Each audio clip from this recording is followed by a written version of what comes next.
Hi friends, എല്ലാവർക്കും കാറ്റത്തെ കിളിക്കൂട് റിവ്യൂയിലേക്ക് സ്വാഗതം. ഈ റിവ്യൂ നിങ്ങൾക്ക് ഇഷ്ടമായെങ്കിൽ ലൈക്ക് ചെയ്തും സബ്സ്ക്രൈബ് ചെയ്തും സപ്പോർട്ട് ചെയ്യണേ. നിധി പറയുന്നു, ഏറ്റവും നല്ലത് സൂര്യയോട് തന്നെ പറയുന്നതല്ലേ. സൂപ്പർ, അതാണ് ഏറ്റവും നല്ല ഐഡിയ. അങ്ങനെ കണ്ണാടിയിൽ നോക്കി നിധി പറയുകയാണ്, സൂര്യ, എനിക്ക് നിങ്ങളെ കല്യാണം കഴിക്കാൻ ഇഷ്ടമല്ല. പക്ഷെ അതറിയുമ്പോൾ അച്ഛൻ ശരിക്കും വിഷമിക്കും. അവരുടെ മുമ്പിൽ അച്ഛനെ ഞാൻ അപമാനിച്ചു എന്നാകും. ഇപ്പൊ തീരുമാനം എടുത്തില്ലെങ്കിൽ ശരിയാകില്ല. ഇന്ന് രാത്രി മുഴുവൻ ഞാൻ ഉറങ്ങിയിട്ടില്ലെന്നും ഈ വിവാഹം എനിക്ക് സന്തോഷം ഉണ്ടാക്കില്ലെന്നും നാളെ നേരിട്ട് അങ്ങോട്ട് പറയാം. ഒരു സ്ഥലത്തേക്കും ഞാൻ വരുന്നില്ല എന്നും പറയാം. ഈ സമയം വാതിലിൽ തട്ടി നിധിയെ വിളിക്കുകയാണ് രാജീവ്. വാതിൽ തുറന്ന നിധിയോട് രാജീവ് പറയുന്നു, 10 മണി കഴിഞ്ഞല്ലോ, ഉറങ്ങാനുള്ള സമയമായില്ലേ? ഉറങ്ങ അച്ഛന്ന നിധി പറയുമ്പോൾ രാജീവ് പറയുകയാണ്, എന്നാ വേഗം ആയിക്കോട്ടെ. ഉറക്കം ഒഴിച്ചാലേ കണ്ണിനടിയിലുള്ള സ്കിന്നൊക്കെ കറുത്തു പോകും, കല്യാണ പെണ്ണിന്റെ ഭംഗി പോകും. പോയി കിടന്നുറങ്ങ്. ദേ, മൊബൈലിൽ ഗെയിമും കളിച്ചിരിക്കരുത്. ഇല്ല അച്ഛന്ന നിധി പറയുമ്പോൾ പുഞ്ചിരിച്ച് അവിടെ നിന്ന് പോവുകയാണ് രാജീവ്. വാതില് കുട്ടിയിട്ട് വിഷമത്തോടു കൂടി ആലോചിച്ച് നിൽക്കുകയാണ് നിധി. പിന്നീട് കാണിക്കുന്നത്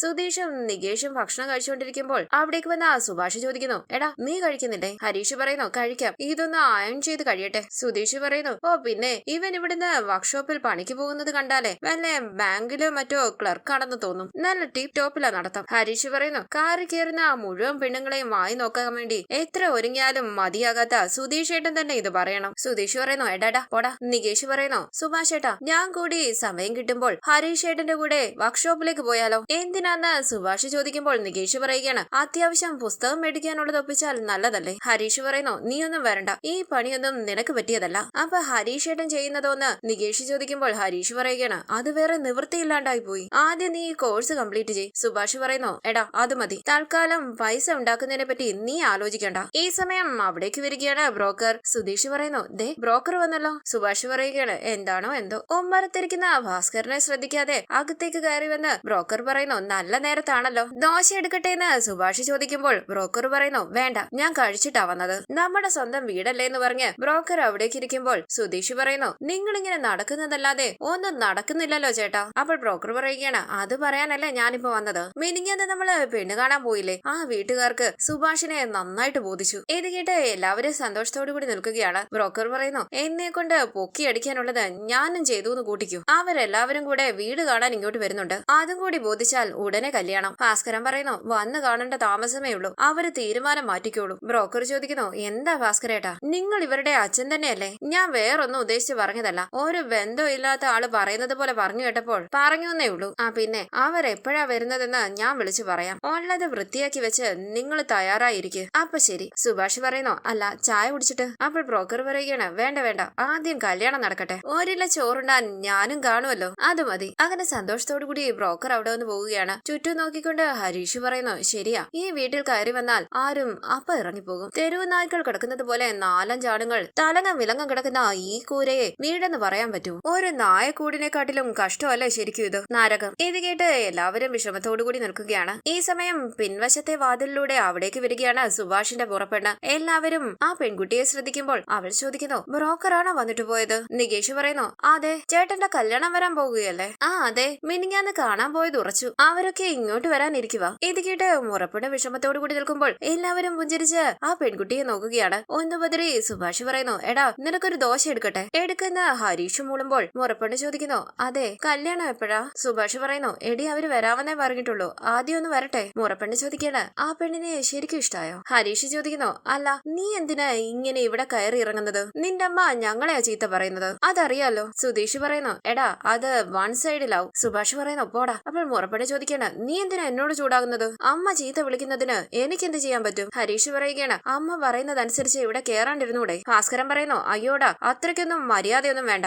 ഇറങ്ങി പോകാൻ പറ. ആ പെൺകുട്ടി ഭാസ്കരൻ മാമാന്ന് വിളിക്കുമ്പോൾ ഭാസ്കരൻ ചോദിക്കുന്നു, മാമനോ? ഏത് വകയില്? ഇങ്ങനെ ഒരു ആങ്ങളില്ലെന്ന് നിന്റെ അമ്മയല്ലേടി തീരുമാനിച്ചത്, ഇറങ്ങി പോകാൻ നോക്കടി. ആ പെൺകുട്ടി പറയുന്നു, മതി, എല്ലാവരും കൂടി എന്റെ മെക്കിട്ട് കേറണ്ട, ഞാൻ പൊയ്ക്കോളാം. അങ്ങനെ ആ പെൺകുട്ടി അവിടെ നിന്ന് പോകാനായി തുടങ്ങുമ്പോൾ സുഭാഷ് സുനുന്ന് വിളിക്കുകയാണ്. ഇത് കേട്ട് ആ പെൺകുട്ടി തിരിഞ്ഞു നിൽക്കുന്നു. സുഭാഷ് പറയുന്നു, നീ സങ്കടപ്പെട്ടു പോകല്ലേ? സുനു പറയുന്നു, എന്റെ അമ്മ സുഭാഷ് ഏട്ടനെ ചീത്ത വിളിച്ചതിന് സോറി. സുനു പറയുന്നു, എന്റെ അമ്മ സുഭാഷ് ഏട്ടനെ ചീത്ത വിളിച്ചതിന് സോറി. അമ്മയുടെ സ്വഭാവം അറിയാലോ, പിന്നെ പെണ്ണ് വീട്ടിൽ നിന്ന് അവര് വന്നു പോയാൽ വിവരം അറിയിക്കണേ. നികേഷ് പറയുന്നു, അതെ, ഒരു കാര്യം ചെയ്, സുഭാഷ് ഏട്ടന്റെ കല്യാണം പെട്ടെന്ന് നടക്കാൻ വേണ്ടിട്ട് ആറ്റുകാലമ്മയ്ക്ക് ഒരു ശയന പ്രദക്ഷിണം അങ്ങ് നേര്. നീ പോടാന്ന് പറഞ്ഞ് സുഭാഷിനെ ഒന്ന് നോക്കിയിട്ട് സുനു അവിടെ ഒന്ന് പോവുകയാണ്. ചിരിച്ചുകൊണ്ട് സുഭാഷ് അടുക്കളയിലേക്ക് പോകുന്നു. പിന്നീട് കാണിക്കുന്നത് രാജേട്ടന്റെ കടയിൽ നിന്നും ചായ കുടിച്ചിട്ട് സുഭാഷിന്റെ കൂടെയുള്ള ബംഗാളി പണിക്കാർ ചായയുടെ പൈസ കൊടുക്കുകയാണ്. അവിടെ ഇരിക്കുന്ന വല്യച്ഛൻ അവരെ ശ്രദ്ധിക്കുന്നുണ്ട്.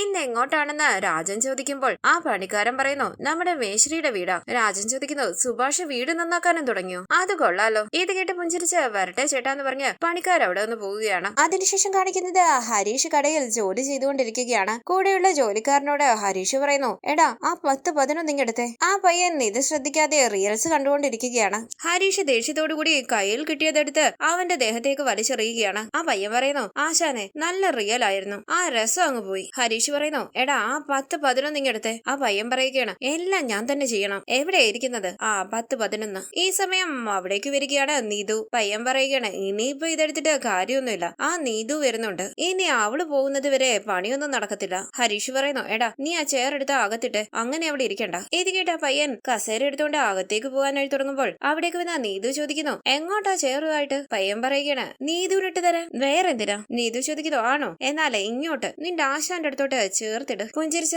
പയ്യൻ പറയുന്നു, ഞാനും അത് വിചാരിക്കുകയായിരുന്നു, പിന്നല്ലാതെ. അങ്ങനെ ആ പയ്യൻ നീതുവിന് ചേറിട്ട് കൊടുക്കുകയാണ്. അവിടേക്കിരുന്ന് പുഞ്ചിരിച്ച് ഹരീഷിനെ തന്നെ നോക്കുകയാണ് നീതു. ഹരീഷ് ദേഷ്യത്തോടുകൂടി നീതുവിനെ നോക്കുന്നുണ്ട്. നീതു പറയുന്നു, നല്ല പണിയാണല്ലോ. ഒരു ജോലിക്കാരനെ വിളിച്ച് ഹരീഷ് പറയുന്നു, ചന്തു നീ ഇത് തീർത്തെ. അപ്പോൾ ചന്തു ചോദിക്കുകയാണ്, അപ്പൊ ആ വണ്ടി പണിയണ്ടേ? ഹരീഷ് പറയുകയാണ്, എടാ അത് ഞാൻ ചെയ്തോളാം. നീതു പറയുന്നു, എന്നാ ഞാൻ അവിടെ വന്നിരിക്കാം. ചന്തു പതിയെ പറയുന്നു, ഇങ്ങനെ അവഗണിക്കല്ലേ ബ്രോ. അപ്പോൾ ഹരീഷ് പറയുകയാണ്, എന്നാ നീ ഏറ്റെടുത്തോ. ചന്തു പറയുന്നു, പക്ഷേ എന്നോടല്ലല്ലോ. നീതു ചോദിക്കുന്നു, എന്താ ഒരു സ്വകാര്യം പറയുന്നത്? ചന്തു പറയുകയാണ്, ഹരീഷിനെ ഇഷ്ടം കാണിക്കാൻ അറിയില്ല എന്ന് പറയുകയായിരുന്നു. നീതു പറയുകയാണ്, അത് ഞാൻ ശരിയാക്കി എടുത്തോളാം. ഹരീഷ് പറയുകയാണ്, ദേ ചന്തു നീ ശരിക്കും എന്റെ തല്ലു വാങ്ങുവേ. നീതു പറയുകയാണ്, കണ്ടില്ലേ ചന്തു, സാറിന് പ്രേമിക്കുന്ന എന്റെ മുഖത്ത് നോക്കി ദേഷ്യപ്പെടാൻ ധൈര്യമില്ല. അത് വിളിച്ചു പറഞ്ഞ നിന്നോടാ ദേഷ്യം. ചിരിച്ചുകൊണ്ട് ചന്തു അവിടെ വന്ന് പോകുമ്പോൾ നീതു പറയുകയാണ്, ഈ തീ പാറുന്ന നോട്ടം എന്നൊക്കെ പറയില്ലേ, അതിതാണ്. ഈ ചൂടുമായി നീ പെട്രോൾ വണ്ടിയുടെ അടുത്തിരുന്നാലേ എന്റെ ഹരീഷ് ഉറപ്പായി ഒരു പൊട്ടിത്തെറി ഉണ്ടാകും. ചന്തു പറയുന്നു, അതെ, എക്സ്പോഷൻ ഓഫ് ലവ്. ഹരീഷ് പറയുന്നു, മടി മുടക്കാൻ നിൽക്കാണ്ട് പോകുന്നുണ്ടോ ഇല്ലയോ? അപ്പോൾ നീതു ചോദിക്കുകയാണ്, ഇപ്പൊ പോകുന്നില്ല, സാർ എന്ത് ചെയ്യും? ഹരീഷ് പറയുന്നു,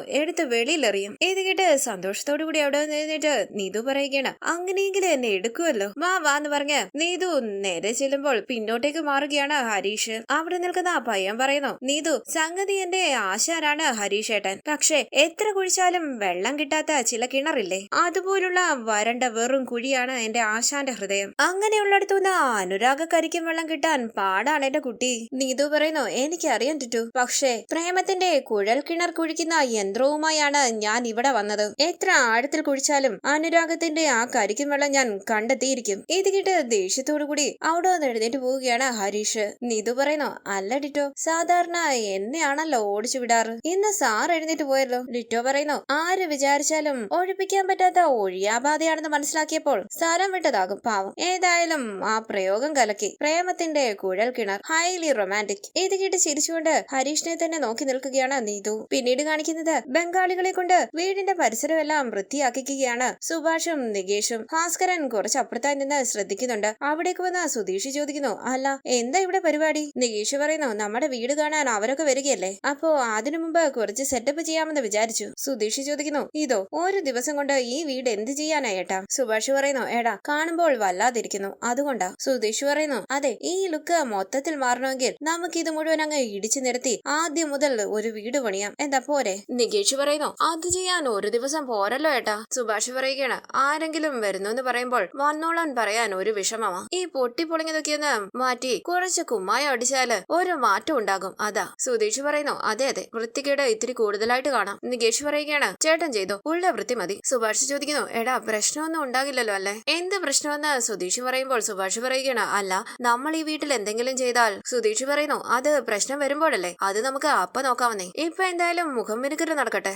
അല്ല നികേഷ്? നികേഷ് പറയുകയാണ്, നല്ല കിടിലൻ വീടുകൾ പണിതു കൊടുക്കുന്ന മേശ്രിയുടെ വീടാണോ ഇതെന്ന് വരുന്നവർ ചോദിക്കും, അത് ഉറപ്പാ. ഭാസ്കരനെ ഒന്ന് നോക്കിയിട്ട് സുധീഷ് പറയുകയാണ്, ഈ വീട് ഇങ്ങനെ കിടക്കാൻ കാരണമേ ഇയാൾ ഒറ്റ ഒരാളാ. സുഭാഷ് പണിക്കാരെയും കൊണ്ട് ജോലി ചെയ്യിപ്പിക്കുകയാണ്. ഈ സമയം നിർത്തണമെന്ന് പറഞ്ഞ അവിടേക്ക് വരികയാണ് അമ്മായിയും വല്യച്ഛനും. ഇത് കേട്ട് ഞെട്ടി എല്ലാവരും അവരെ ശ്രദ്ധിക്കുകയാണ്. അമ്മായി പറയുന്നു, എടാ പണി നിർത്തിവെക്കാനല്ലേ പറഞ്ഞത്? നികേഷ് പറയുകയാണ്, സുഭാഷ് ഏട്ടന്റെ സംശയം ഇപ്പൊ സത്യമായല്ലോ. അമ്മായി ചോദിക്കുന്നു, എന്താടാ നിങ്ങൾ ഈ കാണിക്കാൻ പോകുന്നത്? സുഭാഷ് പറയുന്നു, അമ്മായി ഞങ്ങള്. അപ്പോഴമ്മായി പറയുകയാണ്, ദേ നീ എന്നെ അങ്ങനെ വിളിച്ചു പോകരുതെന്ന് ഞാൻ പലവട്ടം പറഞ്ഞിട്ടുള്ളതാ. വല്യച്ഛൻ ചോദിക്കുന്നു, ദേ ഈ വസ്തുവുമേൽ ഒന്നും ചെയ്യരുതെന്ന് നിങ്ങൾക്ക് അറിഞ്ഞൂടെ? സുധീഷ് പറയുന്നു, അതെ, ഈ വീടിന്റെ കണ്ടീഷൻ കണ്ടില്ലേ, ഇത് ഇങ്ങനെ തന്നെ വെച്ചേക്കണമെന്നാണോ നിങ്ങൾ പറയുന്നത്? വല്യച്ഛൻ ചോദിക്കുന്നു, നിങ്ങൾക്ക് എന്താ പറഞ്ഞാൽ മനസ്സിലാകില്ലേ? ഈ വീട്ടിലൊന്നും ചെയ്യാൻ പാടില്ലെന്ന് കോടതിയിൽ നിന്ന് ഓർഡർ ഉള്ളതാ. നികേഷ് പറയുന്നു കോടതി അങ്ങനെ പറഞ്ഞിട്ടില്ലല്ലോ. വെല്ലിച്ചൻ പറയുകയാണ് വായടക്കടാ, ഈ വീട് ഞങ്ങൾക്ക് സ്വന്തമാ, ഇത് കാലി ചെയ്ത് തരണമെന്ന് കേസുള്ളത് നിനക്കറിയില്ലേ? സുധീഷ് ചോദിക്കുന്നു അതെ, ഇത് നിങ്ങളുടെ വീടാണെന്ന് കോടതി ഉത്തരവിട്ടിട്ടുണ്ടോ? ഇല്ലല്ലോ, ഇത് ഞങ്ങൾക്ക് അവകാശപ്പെട്ട സ്ഥലമാ. വെല്ലിച്ചൻ അങ്ങനെ തിണ്ണമെടുക്ക് കാണിച്ച് ഇത് സ്വന്തമാക്കാമെന്ന് അങ്ങ് വിചാരിക്കല്ലേ. സുഭാഷ് പറയുന്നു സുധീഷെ വേണ്ട. വെല്ലിച്ചൻ ചോദിക്കുന്നു കോടതിയിൽ കേസുള്ള വസ്തുവിന്മേൽ ഒരു പണിയും നടത്താൻ പാടില്ലെന്ന് അറിയില്ലേ നിങ്ങൾക്ക്? നിങ്ങൾ എന്തൊക്കെ പറഞ്ഞാലും വിധി ഞങ്ങൾക്ക് അനുകൂലമായിട്ടേ വരാൻ പോകുന്നുള്ളൂ. അമ്മായി പറയുന്നു അതെ, ഒരു ദിവസം പെട്ടിയും പായും എടുത്ത് ഇവിടെ ഇറങ്ങി പോയേ പറ്റൂ. സുഭാഷ് ചോദിക്കുന്നു എന്താ വെല്ലിച്ച ഇത്? വലിയ വീട് അമ്മായിക്ക്, പുറകിലത്തെ സ്ഥലം വെല്ലിച്ചന്, ഈ വീട് ഞങ്ങൾക്ക്. അച്ഛൻ അങ്ങനെ തീരുമാനിച്ചിരുന്നതല്ലേ? അമ്മായി പറയുന്നു അത് രജിസ്റ്റർ ആക്കിയിട്ടൊന്നും ഇല്ലല്ലോ. അപ്പൊ പിന്നെ ആ കാര്യത്തില് നീ ഒന്നും തീരുമാനിക്കണ്ട. ഭാസ്കരനൊന്നും വിടാതെ സൈക്കിളും എടുത്ത് അവിടെ നിന്ന് പോവുകയാണ്. വെല്ലിച്ചൻ പറയുന്നു നിങ്ങൾക്ക് ഈ വീട് പോരാ എന്നാണെങ്കിൽ ഇറങ്ങിപ്പോയി വേറെ വീട് നോക്കടാ, ഇവിടെ എന്തിനാടാ നാണമില്ലാതെ അടയിരിക്കുന്നത്? സുധീഷ് പറയുന്നു ദേ മിണ്ടാതെ പോകുന്നത് കണ്ടില്ലേ? വെല്ലിച്ചൻ പറയുകയാണ് വാ തുറന്ന് പറയാൻ ഒന്നും ഇല്ലാത്തത് കൊണ്ടാടാ. അതുപോലെ നിങ്ങളും പിന്നാലെ അങ്ങ് പോയി തന്നാ മതി. ദേഷ്യത്തോടു കൂടി സുധീഷ് പറയുന്നു ഞങ്ങൾക്ക് മനസ്സിലെങ്കിലോ? സുധീഷിനെ തുടങ്ങിക്കൊണ്ട് സുഭാഷ് പറയുന്നു വേണ്ട, നീ ഇങ്ങോട്ട് വന്നേ. അടങ്ങിയിര് സുധീഷേ. അമ്മായി പറയുന്നു റൗഡിത്തരവുമായിട്ട് വന്നാലേ ഇവിടെ പോലീസ് ഉണ്ട്, പറഞ്ഞില്ലാന്ന് വേണ്ട. കഴിഞ്ഞ തവണ പോലീസ് വന്നപ്പോൾ പറഞ്ഞത് ഓർമ്മയുണ്ടല്ലോ അല്ലേ? ഒരു കാര്യം ചെയ്യാം, ഞങ്ങൾ നേരെ പോലീസ് സ്റ്റേഷനിലേക്ക് പോകാം. സുധീഷ് പറയുന്നു എന്നാ അത് ചെയ്യണം, ആങ്ങളെയും പെങ്ങളും കൂടിയാ അക്രമം കാണിക്കാൻ വന്നുവെന്നേ ഞങ്ങളും പരാതി കൊടുക്കാം. അമ്മായി പറയുന്നു ആഹാ, എന്നാ പിന്നെ കാണാം. സുധീഷ് പറയുകയാണ് കാണാം നമുക്ക്. സുഭാഷ് പറയുന്നു ചുമ്മാതിരി സുധീഷേ, നീ മാറി നിൽക്ക്. അങ്ങനെ കൈകൂപ്പി സുഭാഷ് പറയുകയാണ് മതി, ഇനി വഴക്ക് വേണ്ട. ദേ ഞങ്ങൾ ഈ വീട്ടിൽ ഒന്നും ചെയ്യുന്നില്ല പോരെ? സുധീഷ് ചോദിക്കുകയാണ് ഇവരോട് എന്താ ചേട്ടാ ഇങ്ങനെ പറയുന്നത്? അപ്പോൾ സുഭാഷ് പറയുകയാണ് എടാ നീ ഒന്നും മിണ്ടാതിരിക്കുക. അമ്മായി പറയുകയാണ് ഏട്ടാ ഇവർ ഈ വീടിന് മുകളിൽ എന്തെങ്കിലും ചെയ്താൽ ഇനിയുള്ള തീരുമാനം പോലീസ് സ്റ്റേഷനിലായിരിക്കും, പറഞ്ഞില്ല എന്ന് വേണ്ട. ഏട്ടൻ വാ. അങ്ങനെ അവരവിടെ നിന്ന് പോവുകയാണ്. സുഭാഷ് പറയുന്നു ഭായി ഒന്നും ചെയ്യണ്ട, വിട്ടോ, ഒന്നും ചെയ്യണ്ട, പൊയ്ക്കോ. ഇത് കേട്ട് പണിക്കാരെല്ലാവരും അവിടെ നിന്ന് പോകുമ്പോൾ സുധീഷ് ചോദിക്കുന്നു അതെ, നമ്മൾ ഒന്നും ചെയ്യാൻ പോകുന്നില്ലാന്ന് ഏട്ടൻ എന്തിനാ അവരുടെ അടുത്ത് പറയാൻ പോയത്? സുഭാഷ് പറയുകയാണ് എടാ പെണ്ണു വീട്ടുകാരൊക്കെ വീട് കാണാൻ വരുന്നതല്ലേ, ഇനി ഈ കുപ്പയുടെ കൂടെ ഒരു പോലീസ് കേസും കൂടി അവർ കാണണോ? നികേഷ് പറയുകയാണ് നമ്മുടെ അച്ഛനാരാ നോക്കി, ഇത്രയും കുഴപ്പങ്ങൾ ഇവിടെ ഉണ്ടായിട്ടും ഒരു വാക്കുപോലും പറയാതെ ഇറങ്ങി പോയത് കണ്ടില്ലേ? സുധീഷ് ചോദിക്കുന്നു നീ പിന്നെ എന്ത് കരുതി അയാൾ നമുക്ക് വേണ്ടി ഇടപെടുമെന്നോ? ദേ ചേട്ടന് യോഗം ഉണ്ടെങ്കിൽ ചേട്ടന് സന്തോഷം ഉണ്ടാകും, അല്ലാതെ ഈ വീട് കാരണം അതുണ്ടാകാൻ പോകുന്നില്ല. അങ്ങനെ സുധീഷ് അകത്തേക്ക് പോകുമ്പോൾ നികേഷിന്റെ തോളിൽ കൈവച്ച് സുഭാഷ് പറയുന്നു പോട്ടടാ, നീ പോയിരുന്നു പഠിക്ക് ചെല്ല. അങ്ങനെ സുഭാഷും അകത്തേക്ക് പോവുകയാണ്. പിന്നീട് കാണിക്കുന്നത്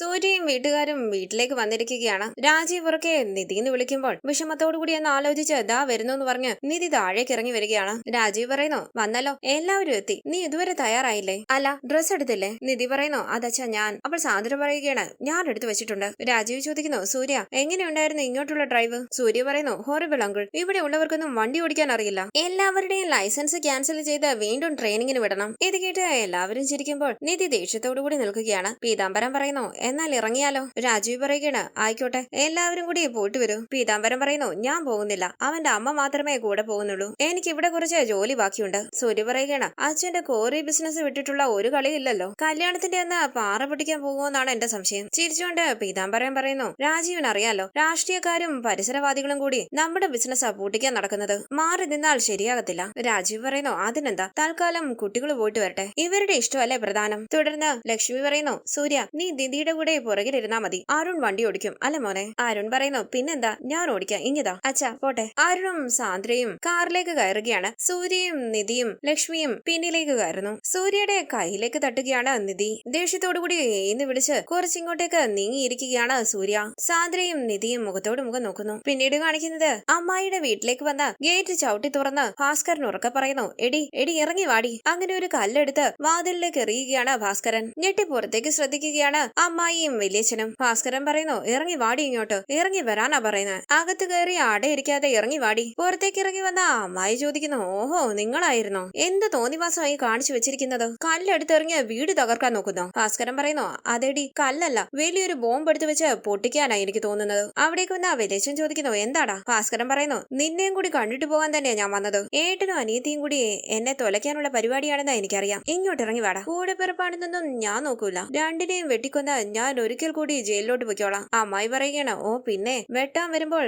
എന്റെ കൈ എന്താ മാങ്ങ പറിക്കാൻ പോവുകയാണോ? ഒന്ന് പോടോ, നിങ്ങളുടെയൊക്കെ മുഖത്ത് നോക്കി സംസാരിക്കുന്നത് തന്നെ നാണക്കേടാ. ദേ മര്യാദയ്ക്ക് പോയില്ലെങ്കിൽ ഞാൻ പോലീസിനെ വിളിക്കും. ഭാസ്കരൻ പറയുന്നു വിളിക്കടി, പോലീസിനെയോ പട്ടാളത്തിനെയോ ആരെയാണെന്ന് വെച്ചാ വിളിക്ക്, ഞാൻ ദാ ഇവിടെ തന്നെ ഉണ്ടാകും. വെല്ലിച്ചൻ പറയുന്നു എടാ നിന്നോടൊരു ബന്ധവും വേണ്ടാന്ന് കരുതി ഒതുങ്ങി ജീവിക്കുകയാ ഞങ്ങള്, വീണ്ടും വീണ്ടും ഇങ്ങോട്ട് വന്ന കുഴപ്പം ഉണ്ടാക്കാനാണ് ഭാവമെങ്കില് വേണ്ട ഭാസ്കര. ഭാസ്കരൻ ചോദിക്കുന്നു എന്താ പറഞ്ഞത്? ഒതുങ്ങി ജീവിക്കുന്നു ആര്? നിങ്ങളോ? നിങ്ങളും നിങ്ങളുടെ പെങ്ങളും കൂടെ എന്റെ പിള്ളേരെ വഴി നടക്കാൻ സമ്മതിക്കുന്നുണ്ടോടാ? അവരെ പറ്റി നിങ്ങൾ പറയുന്നതേ ഞാൻ അറിയുന്നില്ല എന്നാണോ? മരങ്ങോട വിൽപത്ര പ്രകാരം ആ വീട് എനിക്ക് തരുമെന്ന് ഉറപ്പിച്ചതല്ലേടോ. ആ വീട്ടില് എന്റെ പിള്ളേർ എന്ത് ചെയ്താലും നിങ്ങൾക്കെന്താടാ? അവര് ചിലപ്പോൾ പെയിന്റ് അടിക്കും, ചിലപ്പോ അത് പൊളിച്ചു മാറ്റും, ചിലപ്പോ അത് കത്തിക്കും. നീ ആരാടാ അത് ചോദിക്കാൻ? വല്യച്ഛൻ പറയുന്നു, ഞാനാടാ ആ വീടിന്റെ അവകാശി. വയസ്സാം കാലത്ത് അച്ഛനെ നോക്കിയതിന് പകരം അച്ഛൻ എനിക്ക് തന്ന കുടുംബ വീടാണത്. മരിക്കുന്നതിന് മുമ്പേ ഒരൊറ്റ കാര്യമേ അച്ഛൻ പറഞ്ഞിട്ടുള്ളൂ. കെട്ടിയ പെണ്ണിനെ കൊന്ന് ജയിലിൽ പോയി കുടുംബത്തെ അപമാനപ്പെടുത്തിയ നിനക്ക് ആ വീട് തരരുതെന്ന്. ചത്താലും ഞാൻ നിനക്കത് തരില്ല.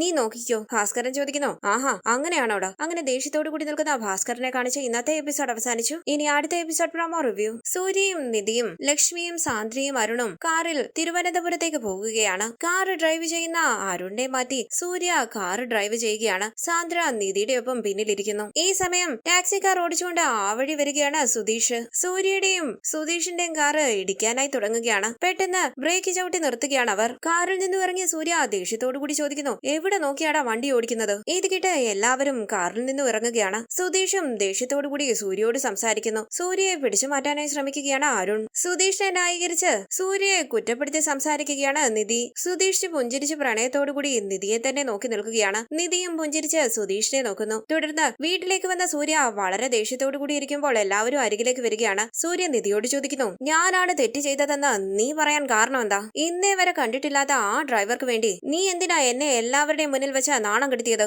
ഈ സമയം വീട്ടിലേക്ക് വന്ന സുധീഷ് നിധിയെ കണ്ട കാര്യം നികേഷിനോട് പറയുകയാണ്. നികേഷ് പറയുന്നു, ഈ എപ്പിസോഡ് സ്കിപ്പ് ചെയ്, മറ്റേത് വരട്ടെ. സുധീഷ് ചോദിക്കുന്നു, ഏത്? ലവ് അറ്റ് ഫസ്റ്റ് സൈറ്റോ? അങ്ങനെ പുഞ്ചിരിച്ച് സുധീഷ് ഓർക്കുകയാണ് നിധിയെ കണ്ടതും പുഞ്ചിരിച്ച് അവർ മുഖത്തോട് മുഖം നോക്കി നിന്നതും. വരാനിരിക്കുന്ന എപ്പിസോഡ് വിശേഷങ്ങളുമായി വീണ്ടും കാണാം. Thank you for watching. Please subscribe, like, share my channel.